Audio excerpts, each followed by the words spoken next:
తెలంగాణ సాంస్కృతిక చరిత్ర Telangana హిస్టరీలోని PNR book explain చేయడం జరుగుతుంది. చూడండి.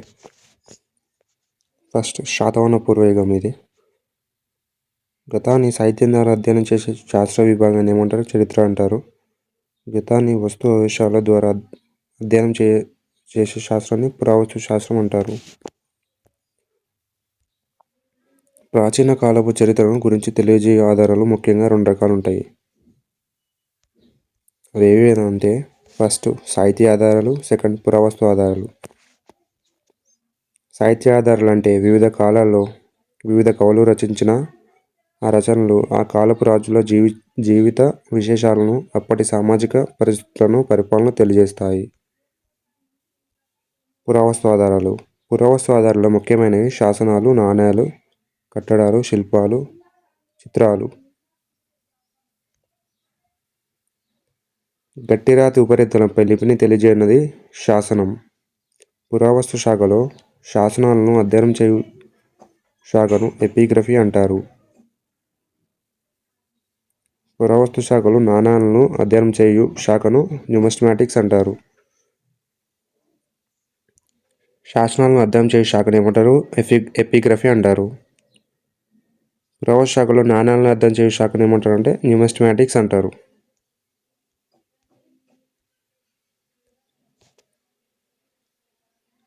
శాసనాలు, నాణాలు కూడా అప్పటి రాజుల విజయాలు, పరిపాలన తెలియజేస్తాయి. తెలంగాణ చరిత్రకు సంబంధించిన మొట్టమొదటి శిలాశాసనాలు ఎక్కడ దొరికినాయంటే జగిత్యాల జిల్లా వెల్గటూరు మండలం కోట్లింగంలో దొరికాయి. తెలంగాణ చరిత్రకు సంబంధించిన మొట్టమొదటి శిలాశాసనాలు ఎక్కడ దొరికాయి? జగిత్యాల జిల్లా వెల్గటూరు మండలం కోట్లింగంలో దొరికాయి. కోట్లింగంలో దొరికిన నాణాలపై ఉన్న రాజుల పేర్లు ఏవిందంటే గోబద, సిరికంబాయ, సిరివాయు, సిరినారణ, సమగోప. కోట్లింగాల్లో దొరికిన శాసనాలపై ఉన్న లిపి ఏంటంటే బ్రహ్మలిపి. కోట్లింగాల్లో దొరికిన శాసనాలపై ఉన్న లిపి ఏంది? బ్రహ్మలిపి. తెలంగాణ పద ఆవిర్భావం. తెలంగాణ అనే పదం అత్యంత ప్రాచీనమైనదిగా చెప్పవచ్చు. ప్రముఖ పురావస్తు శాస్త్రవేత్త పరబ్రహ్మ శాస్త్రి గారి అభిప్రాయం ప్రకారం తెలుగువారు నివసించిన ప్రాంతం త్రిలింగ దేశంగా వివరించబడింది. తెలంగాణలోని జీవనది గోదావరి నదిని పూర్వం తేలివాహ నదిగా వ్యవహరించేవారు.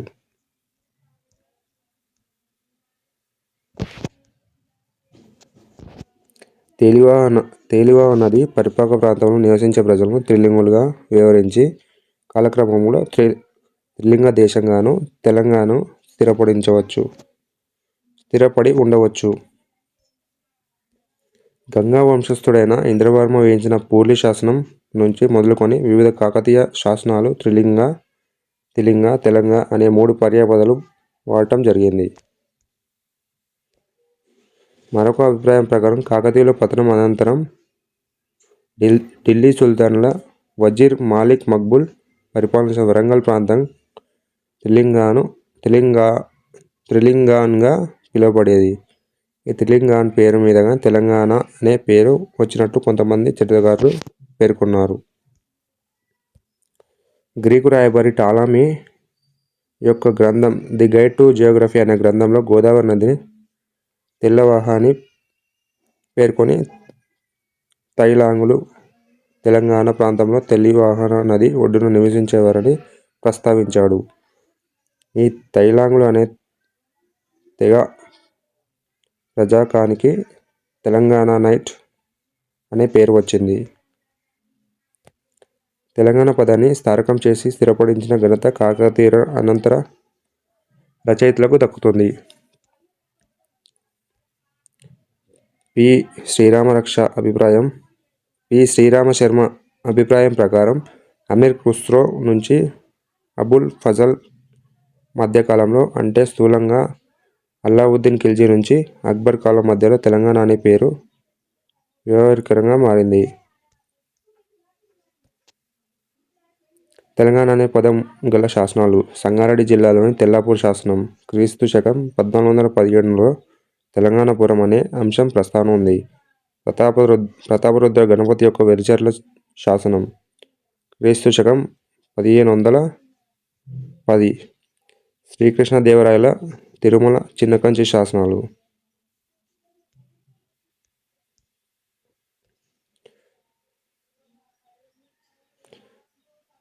నాగోజు మరియు లయ్యలోజు అనే ఇద్దరు వ్యక్తులు తెలంగాణపురంలో ఒక మెట్ల బావిని నిర్మించారని తెల్లాపూర్ శాసనం తెలియజేస్తుంది.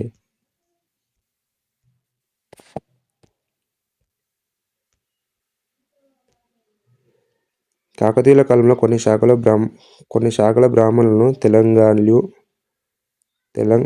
తెలంగాణ్యులు అనే పేరుతో పిలిచారు. తెలంగాణ్యులు అనగా తెలంగాణకు చెందిన వారిని ప్రస్తావించారు. అనము అనగా దేశము. కాబట్టి గోల్కొండ స్థాపన సమయంలో కూడా తెలంగాణ వాడకం ప్రాచుర్యం చెందిందని సురవరం ప్రతాపరెడ్డి పేర్కొన్నారు.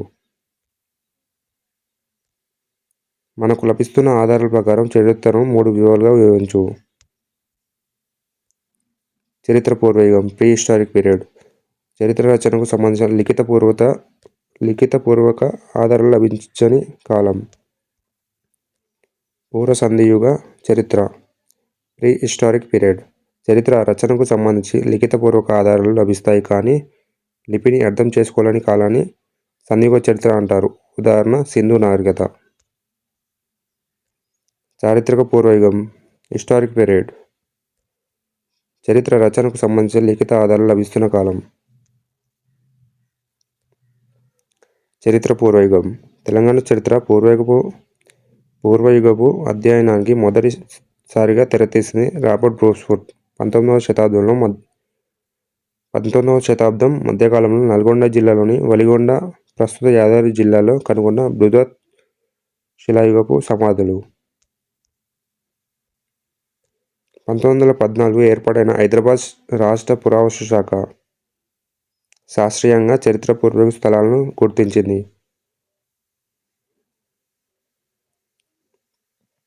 హైదరాబాద్ రాష్ట్ర పురావస్తు శాఖ 1953లో యాంటిక్వేరియన్ రిమైన్స్ ఇన్ హైదరాబాద్ స్టేట్ అనే పుస్తకాన్ని ప్రచురించింది.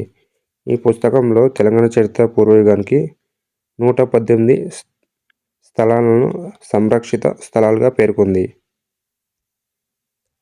నోట్: సాల్వేజ్ ఆర్కియాలజీ అనగా ముంపు సంరక్షణ, పురావస్తు త్రవ్వకాల అధ్యయనం. పురావస్తు శాఖ సంచాలకులుగా పనిచేసిన వి. కృష్ణశాస్త్రి తెలంగాణలోని అనేక చరిత్ర పూర్వయుగపు స్థలాలను, ప్రత్యేకించి చిత్రలేఖనాలున్న స్థలాలను గుర్తించారు.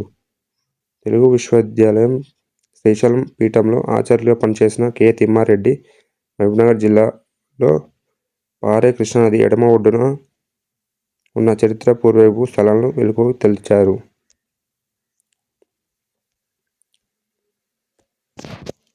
ఉత్తర తెలంగాణ గోదావరి లోయలో బాసర నుంచి భద్రాచలం మధ్య ఉన్న ఎన్నో స్థలాలను గుర్తించినది రాజా రాంసింగ్.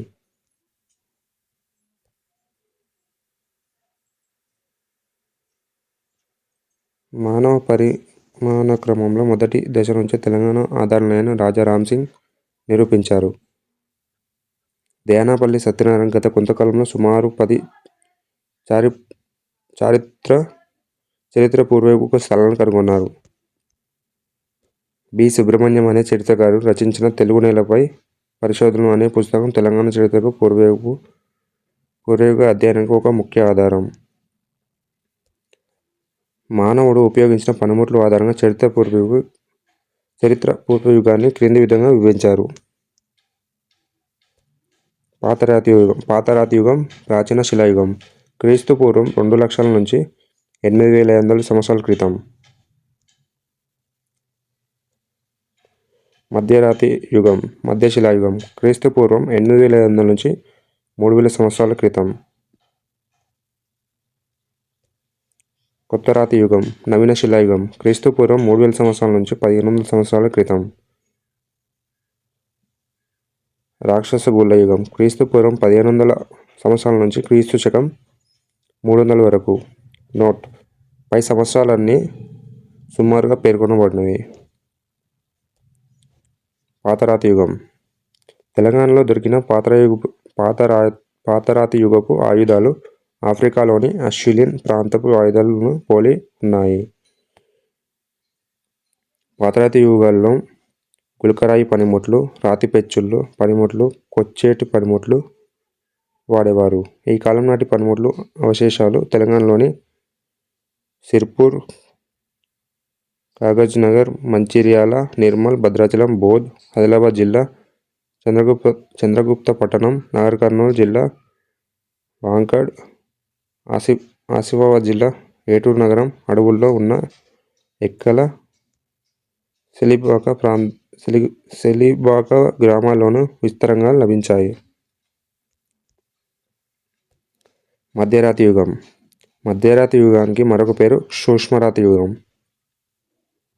ఈ కాలంలో చిన్న చిన్న రాతి పనిముట్లు మైక్రోలిథిక్స్ వాడేవారు. హైదరాబాద్లోని కేంద్రీయ విశ్వవిద్యాలయం ప్రధాన ద్వారం దగ్గర కనిపించే స్మారకశిల వద్ద జరిపిన త్రవ్వకాలు మరియు నాగార్జునకొండలో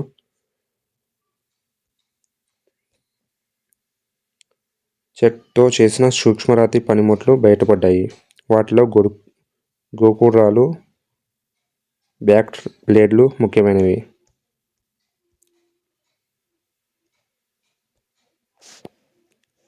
తెలంగాణలోని ఏలేశ్వరం, నల్గొండ జిల్లా, బాసర, నిర్మల్ జిల్లా, ఆసిఫాబాద్ మొదలైన ప్రాంతాల్లో మధ్యరాతి యుగానికి చెందిన ఆవాసాలు బయలుపడ్డాయి. మానవులు శిలాచిత్రాలు వేయడం ప్రారంభించిన యుగం మధ్యరాతి యుగం. మధ్యరాతి యుగానికి చెందిన మొదటి తరం చిత్రలేఖనాలు మహబూబ్నగర్ జిల్లా సంగనోనిపల్లి రాతిగుహల్లో కనిపించాయి. వాటిలో ప్రధానమైనవి జింకల చిత్రాలు. ఈ యుగపు చిత్రలేఖనాలు రంగారెడ్డి జిల్లాలోని కోకాపేట్, పెద్దపల్లి జిల్లాలోని రామగుండం, మెదక్ జిల్లాలోని అస్కలాపూర్, జయశంకర్ భూపాలపల్లి జిల్లాలోని పాండవుల గుట్ట, వరంగల్ జిల్లాలోని నర్సాపుల్లో ఉన్న రాతిగుహల్లో కూడా ఉన్నాయి. ఉత్తరాతి యుగం. ఈ యుగంలో మానవుడు స్థిర నివాసం ఏర్పాటు చేసుకుని వ్యవసాయం చేయడం ప్రారంభించాడు. ఈ యుగంలో మానవుడు ఆహార సేకరణ స్థాయి నుంచి ఆహార ఉత్పత్తి స్థాయికి ఎదిగాడు. కాబట్టి ఈ పరిమాణాన్ని గార్డన్ చైల్డ్ కొత్తరాతి యుగ విప్లవం అన్నాడు. ఈ యుగంలో ఎముకలతో ఆయుధాలు, పనిముట్లు తయారు చేసుకున్నారు. కొత్తరాతి యుగంలో రాగి, కంచు వంటి లోహాలతో పనిముట్లు తయారు చేసుకోవడం మొదలుపెట్టారు. కొత్తరాతి యుగానికి చెందిన మొదటి దశ ఆవాసాలు గ్రానైట్ గుట్టల మీదనో లేదా గుట్టల మీదున్న చదునైన ప్రదేశాల మీదుగా లేదా లోయల అడుగు భాగాల్లో ఉండేవి. గోదావరి లోయ ప్రాంతంలో పారే మానేరు నదీ తీరంలో తొగర్రాయి, కదంబాపూర్, పెద్దబంకూర్ వంటి చాలా ఆవాసాలున్నాయి. ఉమ్మడి కరీంనగర్ జిల్లాలో తొగరాయి ఆవాసంలో పైకి పొడుచుకు వచ్చిన గ్రానైట్ రాతి గుట్టల దగ్గర పనిముట్లు తయారు చేసే స్థలం పరిశ్రమ కనిపించింది. పెద్దపల్లి జిల్లాలో కదంబాపూర్, గద్వాల జిల్లాలోని ఐజా, మహబూబ్నగర్ జిల్లాలోని పెద్దరేవల్లో గొడ్డలను సానబెట్టే సానరాళ్ళు కనిపించాయి. జగిత్యాల జిల్లాలోని వెల్గటూర్ మండలంలో సానబండ అనే పేరుతో గ్రామమే ఉంది. పై ప్రాంతాలతో పాటు వనపర్తి జిల్లా చిన్న మారూరు, రంగారెడ్డి జిల్లా కోకాపేటలో కొత్తరాతి యుగానికి చెందిన పనిముట్లు లభించాయి.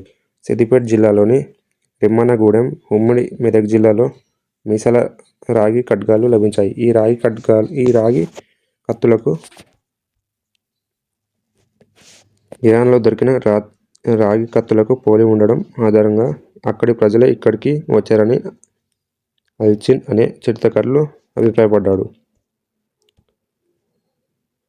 కొత్తరాతి యుగపు ప్రజలు రాగులు, ఉలువలు, మినుములు, జొన్నలు పండించేవారు. కొత్తరాతి యుగపు ప్రజలు రాగులు, ఉలువలు, మినుములు, జొన్నలు పండించేవారు. కొత్తరాతి యుగానికి చెందిన బూడిద కుప్పలు నారాయణపేట జిల్లాలో ఉట్నూరులో బయలుపడ్డాయి. ఈ బూడిద కుప్పలు పశువుల పేడను కాల్చడం ద్వారా ఏర్పడినవి. దీన్ని బట్టి ఇక్కడ పశుపోషణ అధికంగా ఉన్నట్లు తెలుస్తుందని అశ్విన్ తెలియజేశారు. మరికొన్ని ఆవాసాల్లో మూపురపు ఎద్దుల తెర్రకోట, కాల్చిన మట్టి బొమ్మలు, రాతి బొమ్మలు, రాతి చిత్రలేఖనాలను వెలుగు చూశాయి. కొత్తరాతి యుగపు రంగు రేఖా చిత్రాలు జయశంకర్ భూపాల్ జిల్లాలోని పాండవులగుట్ట, అదోని యాదాద్రి భువనగిరి జిల్లాలోని రాచకొండ, వికారాబాద్ జిల్లాలోని దుప్పడగట్టు, దొంగలగట్టు, ఖమ్మం జిల్లాలోని నల్లమడి, కరీంనగర్ జిల్లాలో బూదగవి తదితర ప్రాంతాల్లో వెలుగు చూశాయి. పాండవులగుట్టలో జింకలు, ఆవులు, మేకలు, నెమళ్ళు, సీతాకోకచిలుకలు రేఖాగణిత నమూనాలు, మానవ కృతులు చిత్రీకరించబడ్డాయి. కొత్తరాతి యుగంలో చనిపోయిన వారి తలలను ఉత్తరం వైపు పెట్టి ఖననం చేసేవారు. 2 శిశువులను కుండలో సమాధి చేసిన ఆధారాలు నాగార్జునకొండలో వెలుగు చూశాయి. రాక్షస గూళ్ళ బృహత్శిలాయుగం క్రీస్తుపూర్వం 1500 సంవత్సరాల నుంచి క్రీస్తుశకం 300 సంవత్సరాల మధ్య తెలంగాణలోని ప్రజలు చనిపోయిన వారి అస్థిపంజరాలను మట్టి శవపేటికలో గాని, రాతి గూడులో గాని పెట్టి పూడ్చి, ఆ గూడు చుట్టూ పెద్ద పెద్ద రాళ్లను వలయాకారంలో నిలిపేవారు. వీటినే రాక్షస గూళ్ళని. ఈ యుగాన్ని రాక్షస గూళ్ళ యుగం లేదా పెద్దరాతి యుగమని అంటారు. ఈ రాక్షస గూళ్ళను స్థానిక ప్రజలు పాండవుల గూళ్ళు, వీర్లపాళ్ళని కూడా పిలుస్తారు.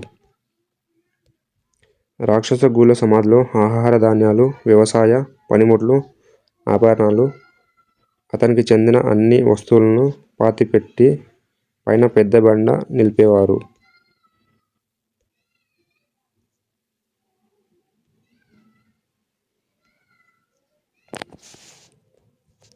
ఈ వస్తువుల ఆధారంగా మీరు అత్యంత నాగరికతలా చెప్పవచ్చు. తెలంగాణలో బృహత్శిలాయుగంతో నాగరికత ప్రారంభమని చెప్పవచ్చు.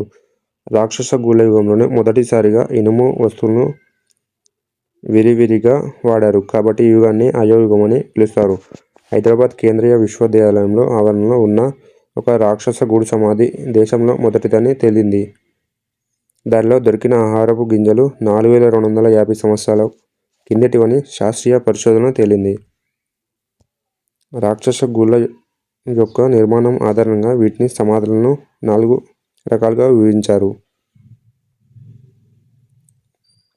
ఫస్ట్ గుంత సమాధులు, సెకండ్ గూడు సమాధులు, థర్డ్ గది సమాధులు, ఫోర్త్ గుహ సమాధులు.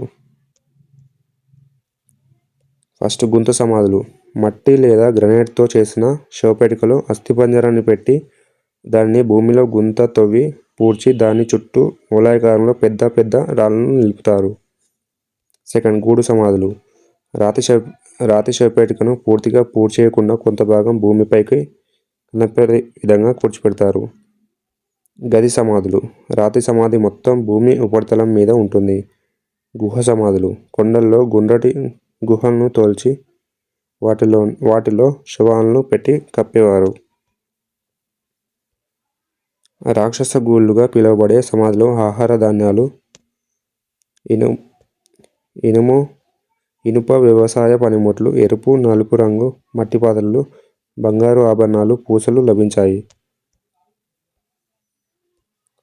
తెలంగాణలో బృహత్శిలా సమాధులు బయలుపడిన ప్రాంతాలు. తెలంగాణలోని తొలి బృహత్శిలా సమాధులను యాదాద్రి భువనగిరి జిల్లాలో వలిగొండలో రాబర్ట్ బ్రూస్ఫుట్ కనుగొన్నాడు. నల్గొండ జిల్లా ఏలేశ్వరం ఒక ఏనుగు ఆకారం గల శవపేటిక లభించింది. దాంతోపాటు 4 శవపేటికలు లభించాయి. ఏలేశ్వరం బయలుపడిన మరొక సమాధిలో స్త్రీ కళేబరం మీద పడుకోబెట్టిన పురుష కళేబరం కనిపించింది. నల్గొండ జిల్లా నార్కట్పల్లి వద్ద మెడోస్ టేలర్ జరిపిన త్రవ్వకాల్లో వేల సంఖ్యలో సమాధులు బయలుపడ్డాయి. ఉట్నూరులో బయలుపడిన సమాధిలో ఎరుపు, నలుపు రంగు కుండలు లభించాయి. హైదరాబాద్లోని మౌలాలిలో 30 నుంచి 40 ఎకరాల్లో విస్తీర్ణంలో శ్మశాన స్థలాలు కనిపించినవని ఇక్కడ సమాధుల్లో మట్టి గాజులు, బంగారు పూసలు లభించాయి.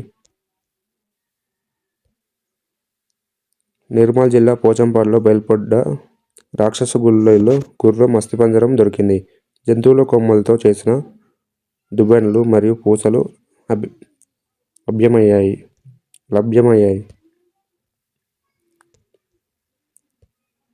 హైదరాబాద్ శివార్లలో అస్మత్పేటలో ఎముకలతో చేసిన పూసలు లభించాయి. ఇక్కడే నాగలి కర్ర దొరికింది. నాగర్ కర్నూలు జిల్లా చిన్నమారూర్, పెద్దమారూర్లోని సమాధులతో చేపగాలాలు, పూసలు, జంతువుల కొమ్ములతో చేసిన వస్తువులు లభించాయి. ఖమ్మం జిల్లాలోని నెల్లిమిల్లిలో దంతపు పూసలు, గాజులు, గద్వాల జిల్లాలోని వీరాపురంలో అలంకరణ ఉపయోగించిన మట్టి పూసలు, వరి, బార్లీ, ఉలువలు, కొర్రలు లాంటి ధాన్యాలు. హైదరాబాద్ కేంద్రీయ విశ్వవిద్యాలయంలో సమాధులు, రాగులు బయటపడ్డాయి. ములుగు జిల్లాలో ఏటూరు నాగరం అడవుల్లో ఉన్న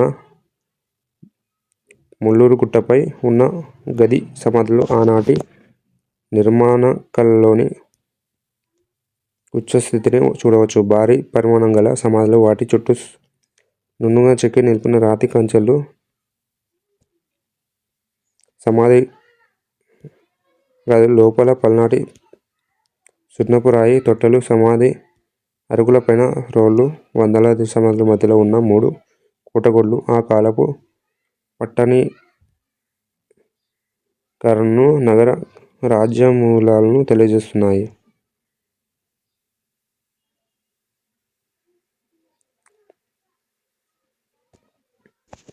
పెద్దపల్లి జిల్లాలోని కదంబూర్, పెద్దబంకూర్, సిద్దిపేట జిల్లాలోని పుల్లూరు, ఖమ్మం జిల్లాలోని రుద్రమకోట, గద్వాల జిల్లాలోని ఉప్పలపాడు, కరీంనగర్ జిల్లాలోని సింగపూర్, భద్రాద్రి కొత్తగూడెం జిల్లాలోని జానంపేట, పొలిశెట్టి చెరువు, దొంగటోగు, సూర్యాపేట జిల్లాలోని ఫణిగిరి మొదలైన ప్రాంతాలను బృహత్ శిలాయుగపు సమాధులు బయటపడ్డాయి.